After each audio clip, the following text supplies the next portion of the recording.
Welcome to the Hunting Beast Podcast, your source for hunting tactics, news, and stories.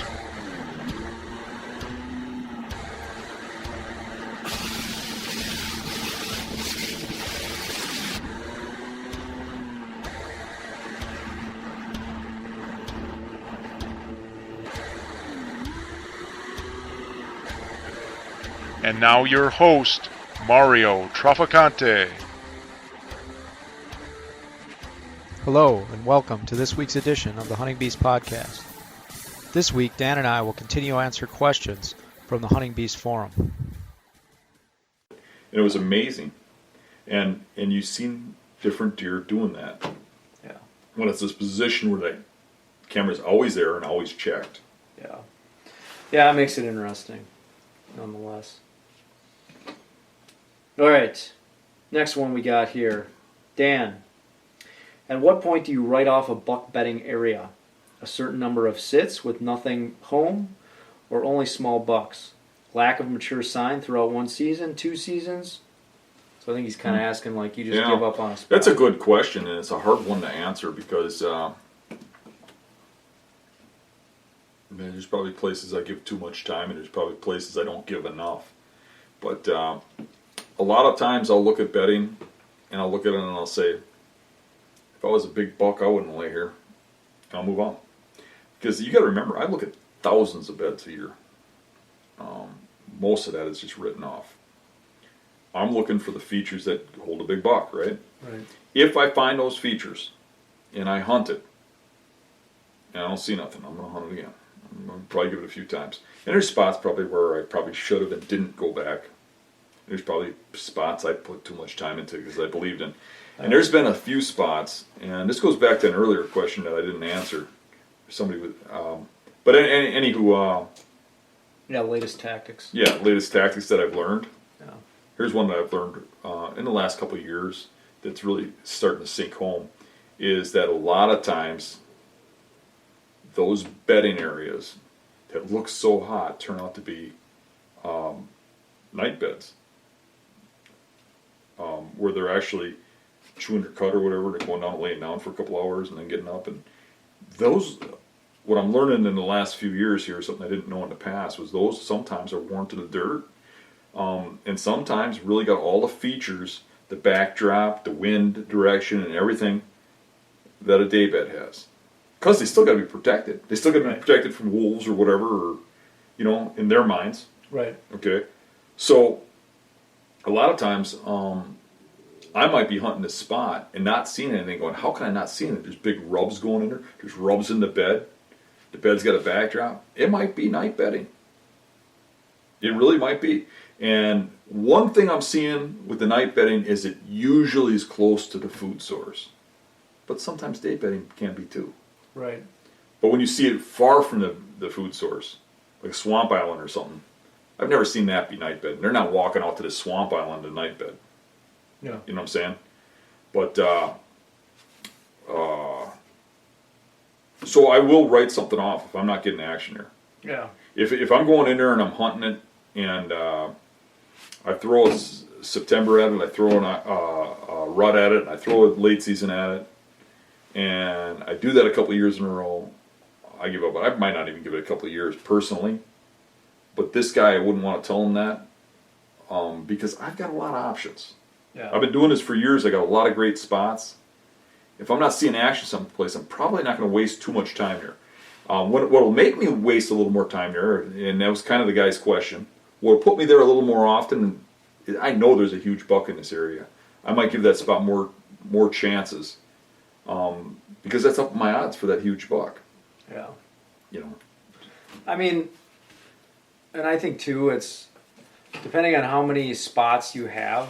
A lot of you guys are doing a lot of good scouting, and you're building that catalog of spots. So, I've heard some guys say, "Well, I have 10 or 15 different sets that I feel good about and I want to get to." So, really, it's a personal comfort level. Like if you have an early season set and you go sit it, and nothing transpired, then move on. Maybe set up a plan to rotate back to it. And, early October, mid-October, or during the rut if it plans out right. But move on to your next spot. That's your next early season set. Or if you've got a property that you can kind of stage hunt, where you're advancing further in across the property as you go. That's, if you're too cautious, you're never going to get close enough to where you need to be. If you're too aggressive, you're going to bump a deer, but then you're going to learn. One thing that these guys got to remember, like with this guy with asking me that question, is there's spots I got where every time I sit there I see a big buck and I don't even go back. Because I tend to go after a certain animal or a certain area. Yeah. So it's not really apples to apples with somebody starting this out. I convinced Dan to send me to those spots that he has big bucks at. And I have. The one deer last year, I see, so I don't know if I should shoot him or not. And then you went in there, and it was a fun hunt. And yeah, I mean, I think that buck something made it got through up. the season, and Yeah, he should be a whopper this year. yeah. I mean, something moved at nighttime during bedding. He might have known I was there. The gig was up. That's the third time back there. You were 2 times plus mine. So, but Yeah, that was a nice buck, and I had two opportunities in a row to kill that thing. The second time I couldn't have killed him, unless I could make a 50-yard shot. it'd be a good early season sit this year Yeah, because you get that nice high cover off that point. yeah, that's a good one. Let's just discuss that for a minute because I think that's a good hunt. Is I went in there and I hunted this primary bedding area. That's, what do you say it is? Maybe an acre. That's probably pushing its size. Yeah. A little smaller than an acre, 3/4 of an acre Yeah. of tree growth in cattails that's in water. It's completely surrounded by knee deep or better water. Some of it's probably waist deep. But all these trees got high spots and beds. Yeah. And you get in there and there's rubs and they're high and it's public. And I mean, it's a great spot and it's surrounded by pressure. I mean, there's pheasant hunters and squirrel hunters and deer hunters all around you, but they don't get in close enough. And I've got it pinned down to, it's like cigar shaped. So I guess I could do a map. Mario says I gotta draw maps. Don't draw it too detailed. No. I'm gonna draw right exactly how to get there. So you got this cigar shaped area that's got trees mixed with cattails. And then you got woods over here and woods over here. And this is where all the hunting pressure is over in this area, right? And you got some tamarack trees and stuff over here, real sporadic in water. And you got one tree over here and some dogwood, right? We use a darker marker to Okay. show up on the... So this one tree a guy can hunt in, and this tree's been pretty good to me in the past years, but it died and fell over and I couldn't hunt it no more. But now a limb that was coming up next to it grew up big enough where we can get a stand in it now. And there's a tree here. And those two trees pretty much cover both sides. But this is swamp, and there's other bedding in here, like along here and over here and over in here. Yeah, over here there's some. And so there is spots they can be in other spots, but this is the primary bedding right in here. So the first time I went in there, wind's coming like this, so I hunted over here. And that buck got up out of a bed right in here and came past me like this. And he come in range, and I had him, how far do you think that shot was? Probably... You said it was like 35 or 40 because it was... I think it was 35, yeah. because it was high wind. And Yeah, it you was weren't right on able the to- end of my range, and I thought I could make that shot easy. But, the but it wind was real windy. really, yeah. And I just didn't want to risk wounding the animal, so I didn't take the shot. And then I went around, and the next day, the wind was blowing like this, so the next day I could hunt. So it was going like this the one day, Yeah. this the next. So the next day I went in and hunted here, and when I got in here right away, hot sign was coming out like this. There was heavy rubs coming out this way. And I know from experience that over here's where all the hunting pressure is. To follow that transition through the thick swamp, they got to go this way. That's what makes this tree killer. And even here, They got to come out like this or like that. So that makes this killer. So when I went here with the other wind, he actually got out of a bed that was only 50 yards from me, and it's really noisy getting in there. It's that deep water, and Yeah.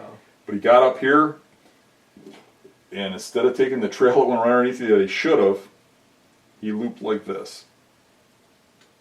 And then we decided to give Mario a try, because after getting a real good glimpse of him, he was nice, he was shootable, but I just had something else on my mind at that time of the year. And Mario came in and gave it a shot, and he had it moved too, but I don't think you've seen it, did you? Yeah, I didn't see it. Something moved over here, and then right at dark, something moved out of here. But I didn't see either animal. But yeah, it's kind of one of those cool little spots because you're literally overlooking this bedding spot right in front of you and these trees that are sitting right out there. So it's. And then you went in there with me in spring, didn't you, when we did the workshop? Because I actually did the workshop. I took people in here during our workshop and showed them where we sat up and where the buck was bedded. And the bedding in here is killer. When you see that, you'll see the kind of bedding that I pick. Yeah. The kind of stuff that I hunt over and over again. Because there's literally, this is probably from here to here, maybe 100 yards, maybe, Right. tops. And there's probably 40 beds in there. And the beds are worn to the mud, and there's rubs in them all like this.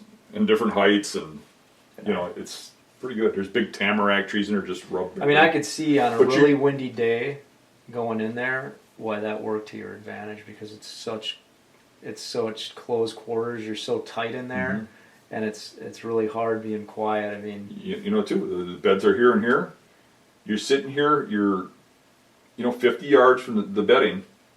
And here, 50 yards from the bedding, probably even closer here, yeah, 40 yards from the bedding. And if you shoot a deer, it's last light. yeah, But there's pressure out here and here, yeah. No, it's a good little setup. So, all right. See what we got here. Next one. So this is kind of similar. Dan, I know you talk about only one sit per bedding area. Is this only for areas you have hunted for many years and have a history with? Have many new bedding areas this year? Is multiple sits, 2 or 3 throughout the season to figure out if they're worth sitting a good idea? This is my plan to get some history on each spot. So this is kind of similar to the last question, Okay, How many sits is a... Well, no, the way he said it is a good question. Yeah. And I'll hunt a spot more than once if I've got an inkling that there's a big buck in there. Yeah. But I'm not going to overhunt it. And 3 sits a year is generally to figure it out. I like not hunting a spot more than once or twice in a year for a good reason. It isn't just because, I think it's burnt. Another part of that is as you start to sit those spots, those bucks figure it out. There's no coincidence at all that the majority of my biggest bucks have come from a spot that the very first time I've ever sat there. I don't think that's coincidence at all. And I think if you start looking back into your own history, you'll see the same thing. That not the majority of your deer, but that really big one that you either saw or you shot was the first time you're in a spot because they figure out where you hunt. They get that down. They're in the spots where nobody goes. Right. And if you go there, somebody's going there. And that's why they're no good. So you gotta back off. You gotta, I can remember one spot that I got. It's no good anymore because other people got on it now and it's been abused. But that spot for many years, the first time I'd go in there, I'd always see a pope and young. I'd always have one walk past me.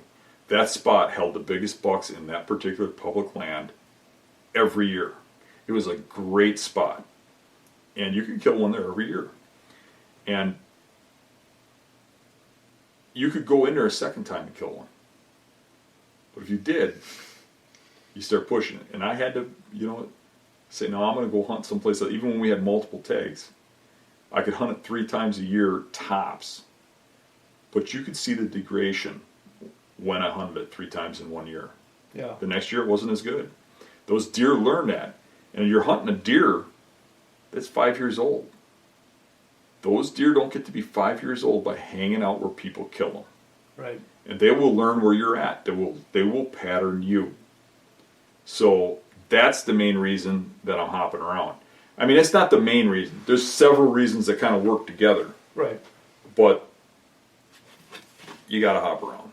And really, the 3 hunt thing is more I'm trying to understand that most of the guys that are following what I'm doing don't have as many spots as I do. They haven't done the scouting for 40 years like I have in this method, finding these spots over and over again where I've always got stuff to fall on. I think a lot of guys have 15, 20 spots like we're talking, and that's got to last them the whole year and every wind that they got. If I tell them they can only hunt it once, they can only hunt 15 times. Right, and that cuts into just enjoying the hunt and being out there. Right. I think 3's pushing it, though. 3 a year is pushing it, or you're going to ruin a good spot. Yeah. And I've had, like really good spots where you see somebody found it, and they moved in, and they set up a tree stand, and they might only hunt it 5 times in a year, but you just watch that place just drop off to nothing. Until the guy gives up and he leaves, and it takes a year or 2, usually 2 seasons, and it starts coming back around. Right. Right. All right. Next question. Dan, is your best buck bedding area only best during early season, the rut, or late season? Or is it the best all year long? The real question is, I'm assuming number 1 buck bedding area will hold a mature buck all year long. My best bedding areas do hold bucks all year round. And my best hunting for mature bucks has historically been opening week, which is contrary to most people's thoughts. Even beats rut. And people would say, no way, I see way more big bucks than rut. I'm not talking about big bucks, I'm talking about the biggest ones.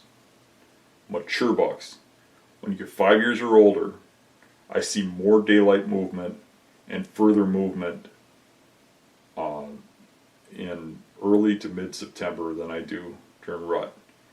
Now, that's probably not fair to some of the listeners, because some of the listeners probably don't hunt to start their season until October 1st. Right. Because that's the way most states are. But Wisconsin, Minnesota, those areas start mid to early September. And that's when I see my best buck movement in daylight. And that's not what other people are seeing. They're not pushing envelopes like I am. Yeah. Most people early season are hunting like wussies. They're sitting on the edge of fields, or you know what I mean? They're sitting on food plots and they're saying, well, I'm seeing deer. They're coming into food plots in daylight, but no big ones. Yeah. You got to hunt them like you hunt them in October. You got to hunt in those bedding areas on the edges of them. And you get away with more. You got more cover. You can slip in there. You don't get seen. Yeah. There's all kinds of birds and stuff making noise at that time. It's almost still summer. Right. And you can get away with more, get closer than you can once those leaves are dried out and crunchy and cover's open. And yeah. Yep. All right, next question. Dan and Mario, I'd like to hear more about observation sits. I understand they're meant to gain that missing piece to your final game plan, but what's the rule to using an observation sit? What terrain do you mostly use them in? How close is too close? The terrain I hunt is hill and river bottom, but I'd like to hear your thoughts on them all. The only rule is there are no rules, right? So I use observation stance in every terrain. And I guess the mindset for most people would be that farm country would have the best observation stand. And it probably does. Your probably best use of an observation stand is in farm country, but that doesn't mean they're not in swamps and hills and everywhere else. A lot of times there's a spot where you can still be in hunting, but you'd see an area before you go in there. And I'll tell you, most male hunters have that thing in them where they gotta kill. They gotta prove they're a man. And they think of a observation hunt as a wasted hunt. As, yeah, I could get some intel out of that, but I really want to be over where the deer are and kill one. And they go in, if you're off a little bit, it's over. Yeah. Sitting back and making an observation and then moving in is not a wasted hunt. I try to put myself where I could still kill something in daylight and justify where I'm at, because that's that male thing of wanting to kill something. But observations are key. I think swamps are the other big one for me from farm hunting, is because of swamps. Usually where those deer are is actually low cover, and you can get up high and see through patches and see them real easy. And those observations, you can get close, see what's going on. River bottom's the same. You get that open terrain along the river bottom because of flooding and stuff, and you can see into those patches. Right. But there's still that in hill country. I mean, you can be in a position where you can see a long distance, or you can see multiple bedding areas from one spot. I mean, I don't know what else to say. Yeah, I mean, how close is too close? How close is too close? If you're going to get too close, you might as well go in for the kill. Right. Because if you get your scent in those areas and they know they're being hunted, well, then an observation works against you. In case and scenario with that is, I can get close in suburban terrain, for an example, like where people are all the time. Right. But you go in big woods where they don't see many people, and get in, 400 yards from them, and they freak out when they smell you've been there. So every scenario is a little different, and you got to kind of take that stuff into your thought process. A lot of times, an observation stand might come off of a walking trail. I'm real close to a walking trail, but I can see into what I want to see into, or someplace where they expect humans. But if you're going into timber terrain where people don't walk much, and you're getting close, I mean, you should be a few hundred yards back, and you should be in a direction where they're not going to travel. Right. Or you're in a kill position if they travel that way, but if they travel a different way, you're in a position to see and you can move. If you get what I mean. If they do come your way, you're going to kill them, kind of thing. But you don't want them to smell that you've been there. Right. I mean, I think, maybe that's a day that the wind isn't in your favor, but you can set up in a different spot that's high up in proximity to that bedding that you think is located there, and you can observe and check it out. I think the way you got to look at it is if the wind is right, other conditions are right, and you're really confident in where that bed is located because you scouted it in the preseason and you know right where it is and you have other intel that tells you, then go to it and hunt it.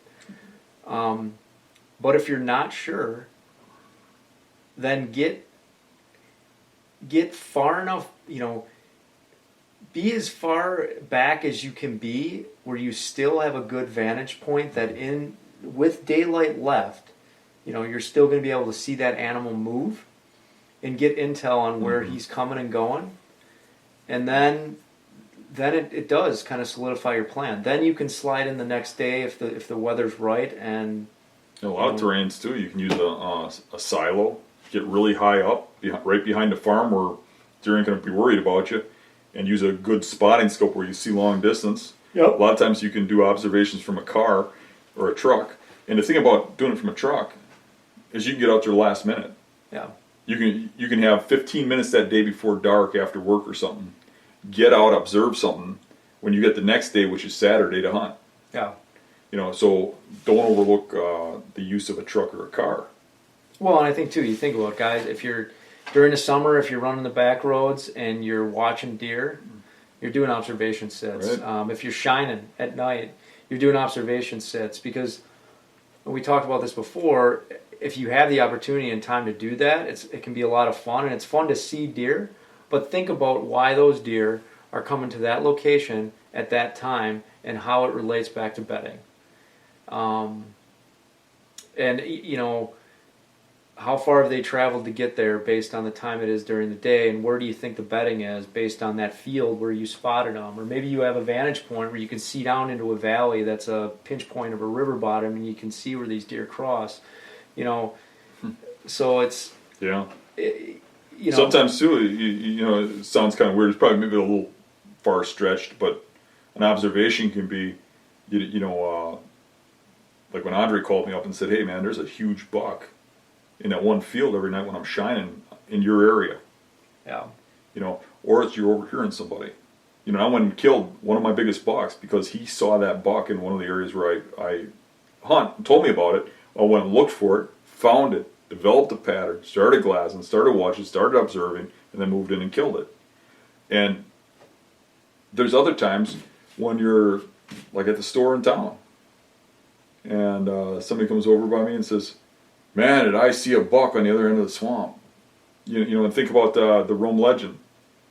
I first started getting wind of that because everybody in town was talking about it. And you're hearing this, and you're overhearing stuff, and you're just a silent guy in the corner, kind of like buying a Coke and looking like you're reading a Coke, listening to this guy saying what field he saw it and when he saw it. And loose lips sink ships, man. yeah. That's And, a good point, because That's an observation. I didn't see it. The only trouble with that is some people, reality and stuff are kind of bent, you know. I can remember one where a guy saw this giant buck over and over again, and I go to hunt it, and it's this little 8-pointer, and that's what he was seeing, you know. But to him, it was a big buck. yeah, But that's the stuff you got to weigh out, you know. But that's an observation, you know. It's how far you take it. You can't sit in a tree watching them or in a silo watching them with a spot and scope and no bow the whole season and kill something.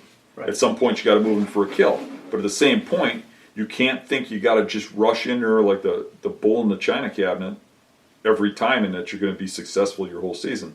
You got to have checks and balances. And you my point to this guy is, if he's asking these questions, he's probably leery of using this technique.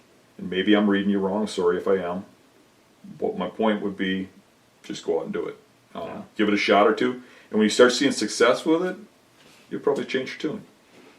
I think you'll have fun with it too, because if you get that situation where it clicks, where you had an assumption and then you see it play out, or you see this deer get up for bedding, or you put the pieces together of why this deer is traveling the way it is, then, you know, it's really gonna solidify that for you, and then you're gonna have more fun putting your plan together and getting in closer. You know. Yeah, there's you know, some frustrations with that too. Sometimes you sit back, you move in, the buck don't come out the next day, and you're like, if I would have just went in there and hunted, Yeah. you know. And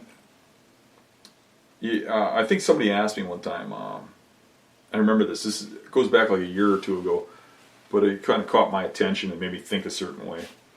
He said, "You know, I heard you talk about observing this buck and you didn't kill it, and I heard you talking about this buck and observing it and didn't kill it. How many times do you observe bucks and you don't kill them?" And I thought about it for a minute, and I thought, you know what, probably 3 out of 4. You know, I see them, I move in, I don't kill them. They either don't show up or they change a little bit, or some factor changes something, and I don't kill them. And in a lot of cases, maybe I could have killed them, maybe not. But then you start thinking about it, and hell, I'll take 25% odds any day. Right. So it goes back to that balance of how many times on your first sit were the times that you shot that animal versus, I mean, there's no way to 100% absolutely know that unless you know through previous intel that that bed is there and that mature animal is there that night. And here's the big thing with that, is that mature bucks, when they get to be like 6 years old, are way more repetitive than the 3 or 2 year olds. Yeah. And the 3 and 2 year olds are going to give you fits. But when you run into that mature one, you're going to kill it. And what are you hunting? It goes right back to that again. And some guys cannot get past that I have to kill a deer, and as long as I get something over 120 class, I'm happy. If that's what makes you happy, fine. But I might even shoot something like that myself, and I do. But it's not my goal. Yeah. It's not what I'm out there for. And if I'm out there to shoot mature bucks, if I want to shoot a kingpin, I have to hunt a kingpin. You have to put yourself in the game. You know what I mean? Yeah. All right, cool. Next question here. Dan Mario, rain as cover. Also like to know how y'all use rain days to your advantage on the spectrum of scent. Say you have a close encounter with a target buck but need to make an adjustment. You get a similar wind condition and rain to wash out your scent away overnight or even during that hunt. Do you hunt the same bed, making the adjustment, or scratch that spot off for a later date? Really just your thoughts on how rain dictates how often you hunt a particular bed. Granted, we agree rain washes away human scent from an area. I believe it does, but haven't had enough opinions weighed in on the subject. Well, after asking honestly. Okay, here's where I'm going to go with this. I'm going to say that a real heavy downpour washes away your scent, but a light rain might not. And a lot of cases in the woods, you'll have spots that'll hold your scent. Rain doesn't hit every spot. There's going to be block spots, and it'll hold your scent. So your scent will still be there somewhat. But a good downpour helps. It gets rid of scent. I don't care what anybody says. I've seen real positive results on deer reactions to where I've walked after it's rained. I've had people say that it's rained and deer spooked anyways, and they do. But I've seen a much better reaction after a rain day. So I'd rather go in there before it rains if I'm going to go scout or something. But to get back to your point, if I see a deer, I don't care if it rained or not, I'm going back in after the next day. I'm moving in. I'm taking a chance. Yeah. Rain is a huge benefit, and sometimes I can't go into a rain because of the noise factor. Because that'll take away a lot of the noise. It'll take away the crunch factor out of leaves. And the rain itself makes a noise that's a cover noise. Yeah, rain, wind, and noise. Rain and wind, a weather front that's moving in. You hear guys talk about this on the Beast a lot. If you can slide in during the time that weather front is going on, you're taking advantage of the cover that weather front is creating by way of sound, by way of scent, and all that stuff. And we've all seen this. A storm front moves in. Every animal in the woods, your birds, squirrels, chipmunks, deer included, they kind of shut down and they go for cover. I think that's their instinct if a storm front is moving in. When that storm front rolls out, we've all been in this scenario where the weather breaks and the woods kind of come back to life, and animals start moving around. So I think you can take. That concludes today's podcast episode. Please go to thehuntingbeast.com to post any discussions, questions, or comments regarding today's podcast episode.